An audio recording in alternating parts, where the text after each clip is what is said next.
నమస్తే, welcome to V3 news లక్ష్యం సమాజం. ఇక ఉమ్మడి వరంగల్ జిల్లాలో మాజీ డీసీసీ చైర్మన్గా పనిచేసి సీనియర్ రాష్ట్ర కాంగ్రెస్ నాయకులుగా ప్రస్తుతం మన తోటి జంగా రాఘవరెడ్డి గారు ఉన్నారు. మరిన్ని విషయాలు అడిగి తెలుస్తాం. సార్ నమస్తే. నమస్తే. ముందుగా మీకు పుట్టినరోజు శుభాకాంక్షలు. థ్యాంక్ యూ సార్, ప్రస్తుతం ముందస్తు ఎన్నికల ఆలోచనల విధానంగా అటు రేవంత్ రెడ్డి ఆత్సా జోడో యాత్ర ప్రారంభించారు. ఈ నేపథ్యంలో రాష్ట్ర వ్యాప్తంగా ఒక సంచలనం అవుతుంది. దీని గురించి మీరేమంటారు? యాక్చువల్గా భారతదేశంలో భారత్ జోడో యాత్ర తలపెట్టింది నేషనల్ కాంగ్రెస్ పార్టీ నాయకుడు రాహుల్ గాంధీ. సోనియా గాంధీ గారి నాయకత్వంలో, ఖార్గే గారి నాయకత్వంలో రాహుల్ గారు కాశ్మీర్ టు కన్యాకుమారి వరకు. బీజేపీ ప్రభుత్వం వచ్చిన తర్వాత, టీఆర్ఎస్ ప్రభుత్వం వచ్చిన తర్వాత రాష్ట్రంలో కానీ దేశంలో కానీ కులాల మధ్య మతాల మధ్య చిచ్చు పెట్టిండ్రు. అంతే, ప్రాంతీయతత్వాన్ని రెచ్చగొట్టడం, కులాల మధ్య రెచ్చగొట్టడం, హిందుత్వాన్ని డెవలప్ చేస్తున్నామనడం, రామాలయం హిందూ దేవులు అనే ఒక ప్రజలలో అంటే చిచ్చు పెట్టే ప్రయత్నం చేస్తూ ఉన్నది. దాంతోపాటు ప్రజాస్వామ్యాన్ని కోల్పోతున్నాం, ప్రజా హక్కులను కోల్పోతున్నాం, వాక్ స్వాతంత్ర్యం లేదు, ప్రజాస్వామ్యం లేదు. మీరు వచ్చిన చూడండి, టీఆర్ఎస్ వచ్చిన తర్వాత మొట్టమొదటిసారి ధర్నా చౌక్ ఎత్తేసిండ్రు. ఛానల్స్ అన్నీ కొనుగోలు, విద్యా సంస్థలన్నీ వాళ్ళే, వ్యాపార సంస్థలన్నీ వాళ్ళే. అంటే ప్రజలు, సామాన్య ప్రజలు ప్రేక్షక పాత్ర అడక తినే స్థాయికి తీసుకుపోతూ ఉన్నారు. కాబట్టి భారతదేశం ప్రజలు ప్రజాస్వామ్యాన్ని కోల్పోతున్నారు. కాంగ్రెస్ పార్టీ ఆధ్వర్యంలో దేశం కోసం త్యాగం చేసి, రాష్ట్రాల కోసం త్యాగం చేసి దేశానికి స్వాతంత్రం తీసుకొస్తే 80%, 20% ప్రజలతోని అణగదొక్కబడుతున్న భూస్వాములతోని, పెట్టుబడిదారీ వ్యవస్థతోని అణగదొక్కబడుతున్న 80% సామాన్య ప్రజలకు నష్టం జరగొద్దని ఒక రిజర్వేషన్ తీసుకొచ్చి సామాన్య ప్రజలకు న్యాయం చేసే విధంగా కాంగ్రెస్ పార్టీ నడుస్తూ ఉంటే, టీఆర్ఎస్ పార్టీ అధికారంలోకి వచ్చిన తర్వాత ప్రభుత్వ సంస్థలన్నీ ప్రైవేటు పరం చేసి 20% భూస్వామ్య వ్యవస్థకు కానీ పెట్టుబడిదారీ వ్యవస్థకు కానీ ఉడిగం చేస్తూ ఉన్నాయి. దానికి వ్యతిరేకంగా, కులాలకు వ్యతిరేకంగా, మతాలకు వ్యతిరేకంగా భారతదేశం ఒక సెక్యులరిజం అనే విధంగా ఐక్య వేదికతోని పాదయాత్ర ద్వారా ప్రజలకు వాళ్ళ బాణిని వినిపించడం కోసం, ఐక్యతను చేయడం కోసం పాదయాత్ర చేశారు. అందరూ స్వార్థం కోసం, ఎలక్షన్ల కోసమో లేకపోతే అధికారం కోసమో చేస్తారు.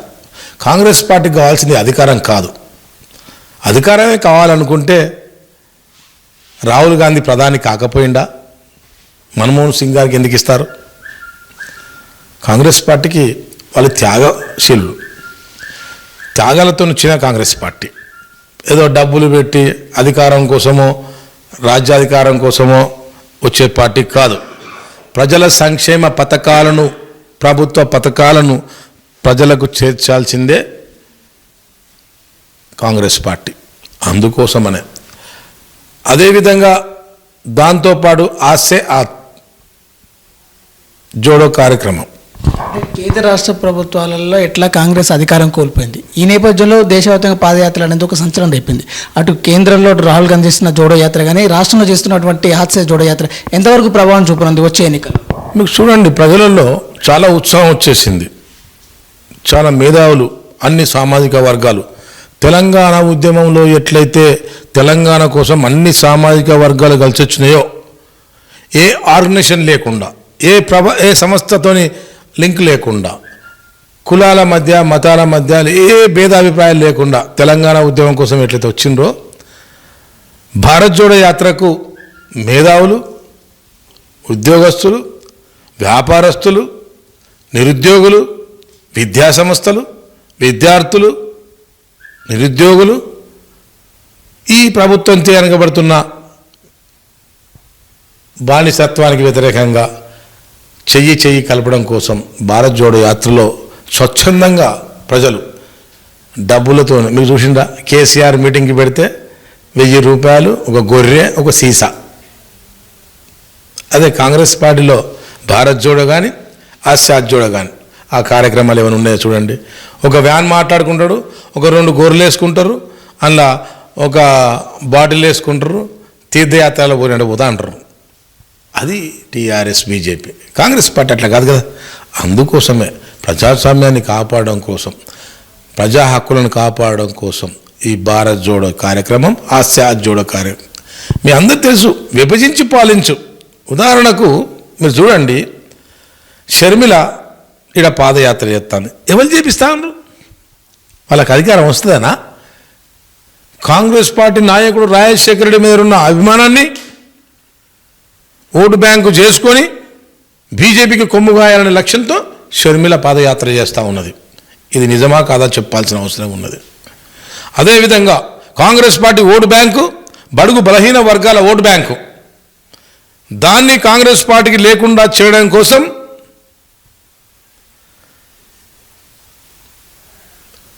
ప్రవీణ్ సార్ ఒక ఐపీఎస్ ఆఫీసర్, వద్దంటున్నా నేను, మీరు మేధావులు, బడుగు బలహీన వర్గాల కోసం కొట్లాడేటోళ్ళు, ఇవి చేయొద్దు అంటున్నా. కాంగ్రెస్ పార్టీ దేశం కోసం త్యాగం చేసిన పార్టీ. మనమే మీరు చూడండి, మందకృష్ణ మాదిగ పార్టీ పెట్టిండు, మందకృష్ణ మాదిగకి వ్యతిరేకంగా 3 పార్టీలు, అలానే 3 పార్టీలు పెట్టించిండ్రు. ఎవరు పెట్టించిండ్రు? దొరల లక్షణమే అది. విభజించి పాలించే లక్షణం దొరలది. దొరలే చేస్తారు,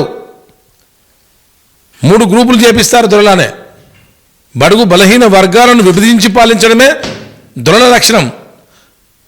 దొరల party BJP party, KCR party. అందుకోసమనే ఎంఆర్పిఎస్ కానీ, ఎంఎస్పి కానీ, షర్మిల కానీ, దయచేసి మీకు దండం పెట్టి చెప్తా ఉన్నాం, ప్రజల ఓటును, ప్రజల ఐక్యతను విభజించకండి. మీరు చెప్తున్నట్టే ప్రజల్ని విభజించు పాలించే విధానంలో, ఓటును చీల్చొద్దని ప్రయత్నంలో ఈ భాగంలో రేవంత్ రెడ్డి పాదయాత్ర మొదలుపెట్టే సద్య విశేష ప్రజాదరణ పొందింది. ఈ నేపథ్యంలో రేవంత్ రెడ్డి చేసిన కామెంట్స్, ప్రగతి భవన్పై కూల్చేద్దామనే కామెంట్స్ని సొంత నేతలే తీవ్రంగా వ్యతిరేకించారు. కోమటిరెడ్డి వెంకరెడ్డి, దీని గురించి మీరు? సో కోమటిరెడ్డి ఎవరెడ్డి అధికార వాంక్ష కోసం కొంత Congress party, senior Congress party, సరే ఇది పెద్ద పార్టీ, పెద్ద కుటుంబంలో తగాదాలో ఉన్నమాట నిజం. కానీ అది తాత్కాలికమే. తీర సమయానికి ప్రజలకు సేవ చేసుకొచ్చే వరకు, ఐక్యతకు వచ్చే వరకు మళ్ళీ కాంగ్రెస్ పార్టీ అంతా ఒకటవుతుంది. ఆయన జూనియరు, మేము ఇన్ని సంవత్సరాలు కాంగ్రెస్ పార్టీలో కొట్లాడినాం, మేం కావాల్సింది అతను అయింది అని చెప్పి కొంత వ్యతిరేకత ఉన్నమాట నిజం. దాన్ని ఎవరు చెప్పినా ఒప్పుకోవాల్సిందే. సరే, అది ఇలాగా చెలవుతుంది. ఇది కాంగ్రెస్ పార్టీ వ్యక్తి పార్టీ కాదు, మీరు ఏమనుకున్నా అనుకోకపోయినా. ఇది ప్రజల పార్టీ. ఇది కాంగ్రెస్ పార్టీలో రాజశేఖర రెడ్డి గారి కానీ, రాఘవరెడ్డి కానీ, జగనన్న కానీ, లేకపోతే కిరణ్ కుమార్ రెడ్డి కానీ, లేకపోతే రేవంత్ రెడ్డి కానీ, ఉత్తమ్ కుమార్ రెడ్డి కానీ, వాళ్ళు వ్యక్తులే. ఈ సంస్థలో వ్యక్తులకు ఎప్పుడు విలువలు ఉన్నాయి, సంస్థకే విలువ ఉంటుంది. అందుకోసమే ఎవరైనా సంస్థను పట్టుకొని ఉంటే వాళ్ళకి విలువ ఉంటాయి. సంస్థను పక్క తప్పిస్తామనుకుంటే వాళ్ళే పక్కకు పోతారు. ఇంట్లో పంచాయతీని బయట పెడితే ఏమవుతుంది? విచ్ఛిన్నమవుతుంది. ఇంట్లో కొట్లాడుకుంటే ఏమవుతుంది? పంచాయతీ అయిపోతుంది. అందుకోసమే కొంత కాంగ్రెస్ పార్టీలో పైన కొట్లాటలు ఉన్నమాట వాస్తవం, దాంతోనే కొంత పార్టీ ఖరాబ్ అవుతున్నమాట వాస్తవం. ఠాక్రే గారు వచ్చారు, మాణిక్ ఠాక్రే గారు వచ్చారు. వారు సీనియరు, ఒక రాష్ట్రానికి పిసిసి అధ్యక్షుడు చేసిండు, హోంమంత్రి చేసిండు, ఎంతో అనుభవం ఉంది. అందరినీ ఐక్యత చేస్తారు. తెలంగాణలో కాంగ్రెస్ పార్టీ వస్తుంది, దేశంలో కూడా కాంగ్రెస్ పార్టీ వస్తుంది. బీజేపీ కేంద్ర పాలిత ప్రాంతాల లోపలనే మొత్తం బీజేపీ పార్టీ ఊడ్చుకోపోతుంది. 80% బడుగు బలహీన వర్గాల పార్టీ కాంగ్రెస్ పార్టీ. అది ఎవరు చెప్పినా ఎవరు చెప్పకపోయినా అది నిజం. కాబట్టి ప్రజలు కూడా ఎడ్యుకేట్ అవుతున్నారు. భారత్ జోడే ఆజ్ జోడో కార్యక్రమంతో ఇంకా చైతన్యవంతమవుతున్నారు.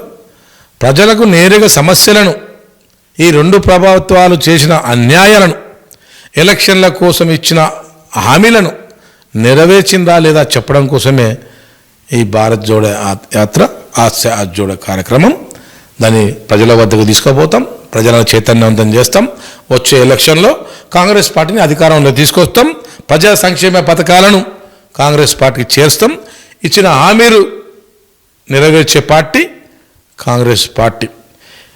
రాష్ట్రంలో, తెలంగాణ రాష్ట్రంలో ఈ టీఆర్ఎస్ పార్టీ అధికారంలోకి వచ్చిన తర్వాత అప్పులు తీసుకొచ్చి, అనవసరమైన అప్పులు తెచ్చి, అనవసరమైన వీళ్ళు కమిషన్లు కాజేసుకోవడం కోసం కొన్ని పనులు చేపట్టి ప్రజల డబ్బును సొమ్ము చేసుకున్న టీఆర్ఎస్ పార్టీకి బుద్ధి చెప్పి ఈ రాష్ట్రాన్ని కాపాడే బాధ్యత కాంగ్రెస్ పార్టీకి ఉన్నది. తెలంగాణ ఇచ్చిన పార్టీగా కాంగ్రెస్ పార్టీ, కాపాడాల్సిన బాధ్యత కూడా కాంగ్రెస్ పార్టీగా ఉన్నది. కాబట్టి తప్పకుండా ఇచ్చిన పార్టీగా తెలంగాణ కాపాడుకునే బాధ్యత మా మీద ఉంది, కాపాడుతాం. ఎన్నికలకు తెలంగాణ రాష్ట్రంలో సంక్షేమ పథకాల వల్ల తెలంగాణ అభివృద్ధి చెందిందని చెప్పేసి అటు బీఆర్ఎస్గా మారింది. ఈ నేపథ్యంలో అన్ని రాష్ట్రాలు అదేవిధంగా అభివృద్ధి కార్యక్రమాలతో పాటు అన్ని రాష్ట్రాలలో పాలన చేయాలని చెప్పేసి కూడా బీఆర్ఎస్ పార్టీ నిర్ణయం తీసుకుంది. కేసీఆర్ కూడా ఇదే పంతాలో ఉండు. దాని గురించి మీరేమన్నారు? బైసాబ్, నేను ఒకటే చెప్తున్నా, కూట్ల రాయి తీయనట ఎట్ల రాయి తీసిండట. నేను అడుగుతా ఉన్నా, తెలంగాణ వస్తే తెలంగాణ పోరాటం అన్నది మీ అందరికీ తెలిసిన విషయమే. కులాలకు అతీతంగా, మతాలకు అతీతంగా, పార్టీలకు అతీతంగా వంట వార్పు కార్యక్రమం చేసి అందరూ కొట్లాడుతూ ఉంటే అమాయక జీవులు చనిపోవద్దనే లక్ష్యంతోనే సోనియా గాంధీ గారు తెలంగాణ ఇస్తానని మాట ఇచ్చింది. తెలంగాణ వస్తే టీఆర్ఎస్ పార్టీని కాంగ్రెస్ పార్టీలో మెర్జీ చేస్తారన్నారు, మీ అందరికి తెలిసిన విషయమే. మెర్జీ చేయలేదు, తప్పు చేసిండు. గొంగడు పురుగునైనా ముద్దాడుతా అన్నాడు, మీ అందరికి తెలిసిన విషయం. దళితుడిని ముఖ్యమంత్రిని చేస్తానన్నాడు, చేసిండా. 3 ఎకరాల భూమి దళితులకు ఇస్తానన్నాడు, ఇచ్చిండా. ఇంటికో ఉద్యోగం అన్నాడు, ఇచ్చిండా. నిరుద్యోగం మృతి ఇస్తానన్నాడు, ఇచ్చిండా. రైతులకు 2 లక్షల రుణమాఫీ చేస్తానన్నాడు, ఇచ్చిండా. KG to PG Vidya free అన్నాడు, చేసిండా. మరి ఇవన్నీ చేయనోడు, ఇచ్చిన హామీలలో ఒక్కటి కూడా చేయనోడు టీఆర్ఎస్ పార్టీ. ఇది నిజమా కాదా? అరే, ఇంటికో ఇల్లు ఇస్తానన్నాడా, డబుల్ బెడ్రూము. ఇదే కాంగ్రెస్ పార్టీ ఉన్నప్పుడు ఇందిరమ్మ ఇల్లు, గరీబ్ హఠావో నిదానంతో గుడిసెలన్నీ బీకేసి ఇండ్లు ఇచ్చిన చరిత్ర మాకుంది.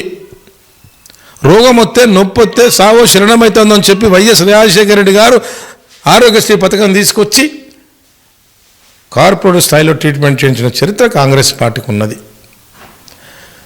పేదోడికి బిఆర్ అంబేద్కర్ కోరుకున్న విధంగా అందరికీ చదువుకోవాలనే లక్ష్యంతో ఫీజు రీఎంబర్స్మెంట్ ఇచ్చి ఇవాళ ఎస్సీలను, ఎస్టీలను, బీసీలను, డాక్టర్లను, ఇంజనీర్లను, ఐఏఎస్లను, ఐపీఎస్లను చేసిన చరిత్ర కాంగ్రెస్ పార్టీకి ఉన్నది.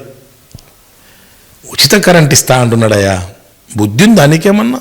నువ్వు అధికారంలో ఉన్నప్పుడు ఏ ఇండస్ట్రీ డెవలప్మెంట్ చేసినావు, ఏ ఎలక్ట్రిసిటీ ఉత్పత్తి కేంద్రాన్ని ఏర్పాటు చేసినావు?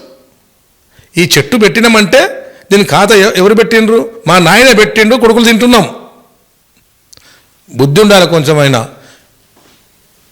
పవర్ ఎలక్ట్రానిక్ కేంద్రాలు మేము స్థాపించడం, ఇలా ఉచిత కరెంట్ ఇస్తున్నామంటే మా పుణ్యం.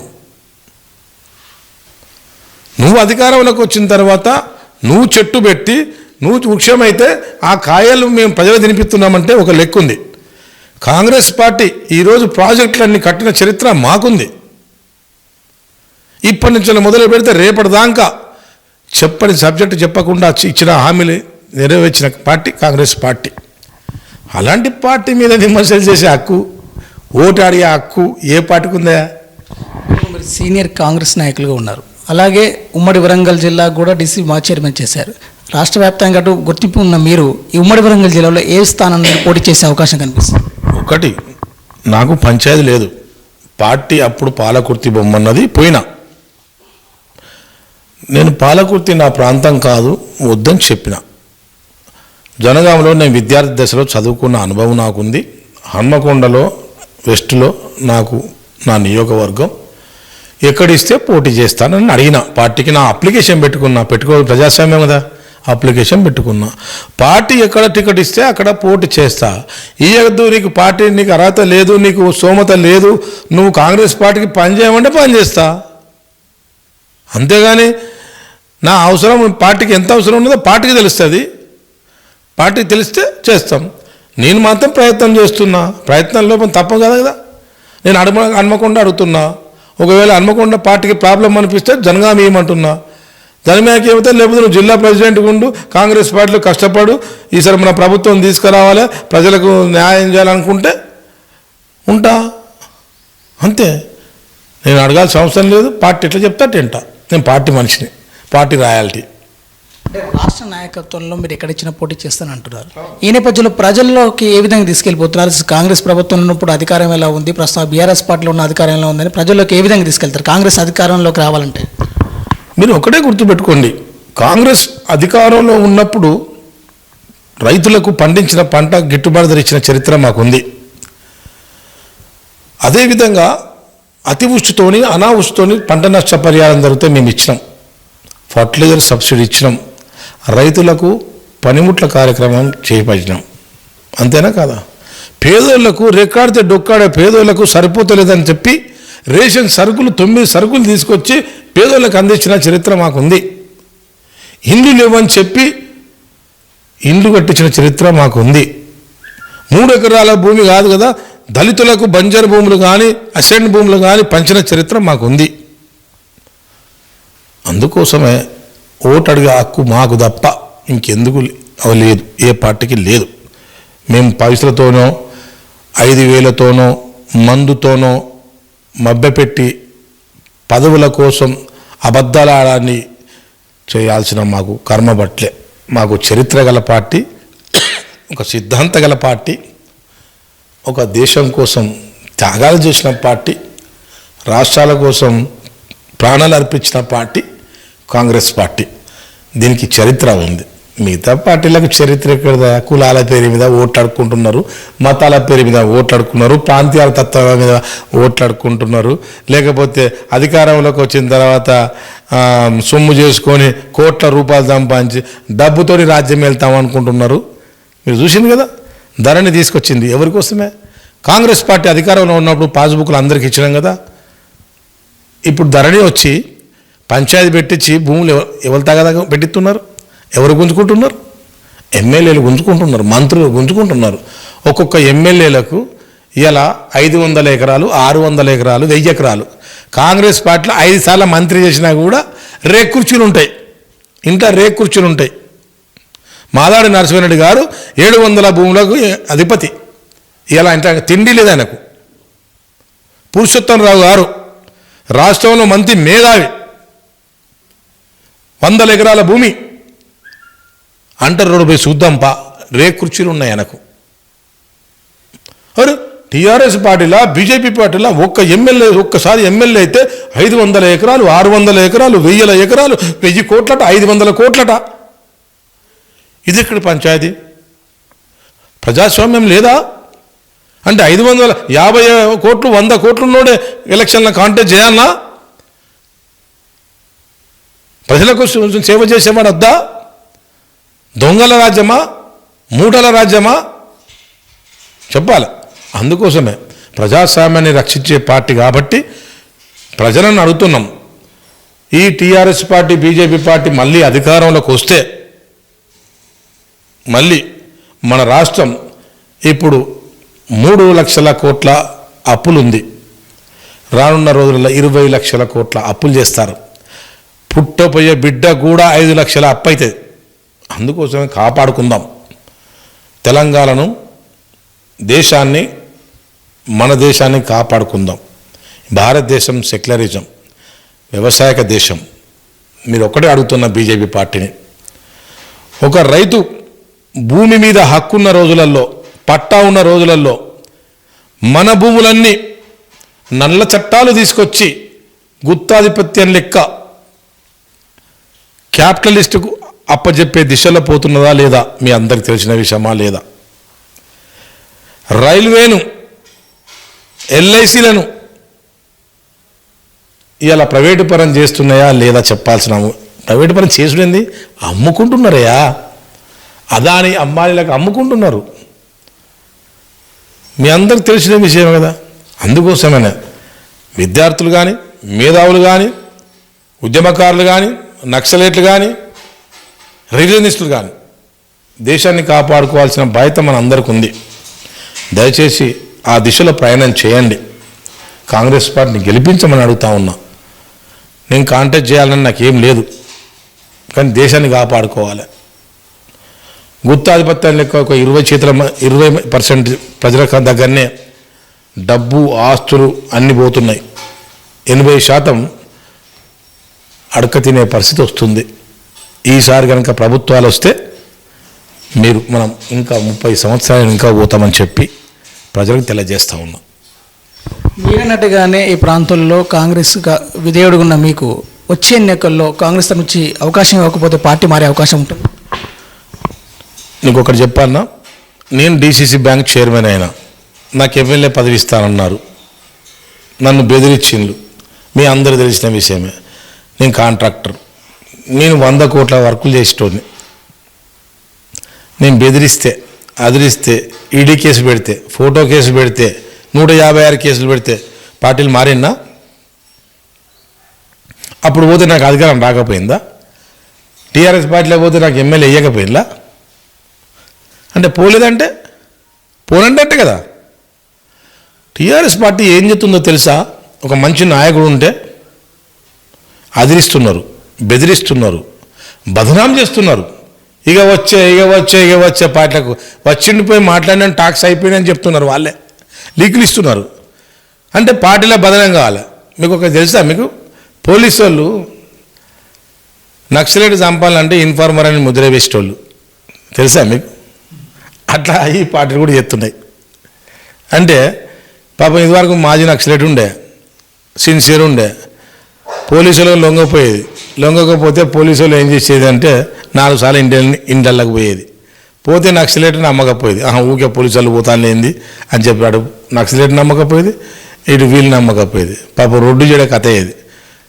అట్లా టీఆర్ఎస్ పార్టీ వాళ్ళు, బీజేపీ పార్టీ వాళ్ళు వాళ్ళే లీకులు ఇస్తున్నారు. రాఘవరెడ్డి వస్తాడు అంటే అరే కార్యకర్తలు అయ్యో మా సారే పోతాండని చెప్పి కార్యకర్తలు అయోమయం. అయ్యో మా సారే పోతాండా అని కింది కార్యకర్తలలో అయోమయం ఏర్పడడం కోసమే చేస్తున్న కుట్ర. ఎవరు పోరు? మీరు చూడండి, ఆ పడవ నిండింది, ఎక్స్ అయింది, ఆ పడవ కూలిపోయేందుకు సిద్ధంగా ఉన్నది. నాయకులు లేని పార్టీ బీజేపీ పార్టీ, ఎక్కువైన పార్టీ టీఆర్ఎస్ పార్టీ. 2 అందులో చూసినావా? టీఆర్ఎస్ పార్టీలో మా వాళ్ళే ఉంటారు, బీజేపీ పార్టీలో మా వాళ్ళే ఉన్నారు. నాయకత్వాలను నేర్పిన పార్టీ కాంగ్రెస్ పార్టీ, సిద్ధాంతాలను నేర్పిన పార్టీ కాంగ్రెస్ పార్టీ. అందుకోసమే కాంగ్రెస్ పార్టీ ప్రజల పార్టీ. కాబట్టి మాకు ఏ డోగా లేదు. కాంగ్రెస్ పార్టీ అధికారం కోసం అయితే ఎంబడే పైసలు పెట్టి కొనుక్కుంటున్నాం. మేము అధికారం కోసం కాదు. కాబట్టి ప్రజలను ఎడ్యుకేట్ చేసే ప్రజాస్వామ్యబద్ధంగానే గెలిచేందుకు ఆస్తులు కూడబెట్టుకోవడం కోసం కాదు, ఆస్తులు సంపాదించుకోవడం కోసం కాదు, పేరు ప్రఖ్యాతలు సంపాదించుకోసం కాంగ్రెస్ పార్టీలో ఉంటామని చెప్పి ఈ సందర్భంగా మీకు మనవి చేస్తూ ఉన్నాం. ఇది జగ్గా రాఘవరెడ్డి గారు అంటారు. వచ్చే ఎన్నికలు ఎట్లా కేంద్ర రాష్ట్ర ప్రభుత్వాలలో కాంగ్రెస్ అధికారంలోకి వస్తుంది, అలాగే ఉమ్మడి వరంగల్ జిల్లాలో కాంగ్రెస్ కార్యకర్తగానే కాంగ్రెస్కు విధేయుడుగానే ఉంటా, పార్టీ టికెట్ ఇచ్చినా ఇవ్వకపోయినా కూడా కాంగ్రెస్ పార్టీ కోసం ఎల్లవేళ కృషి చేశారని చెప్తున్నారు. కెమెరామ్యాన్ కుమార్తో వరంగల్.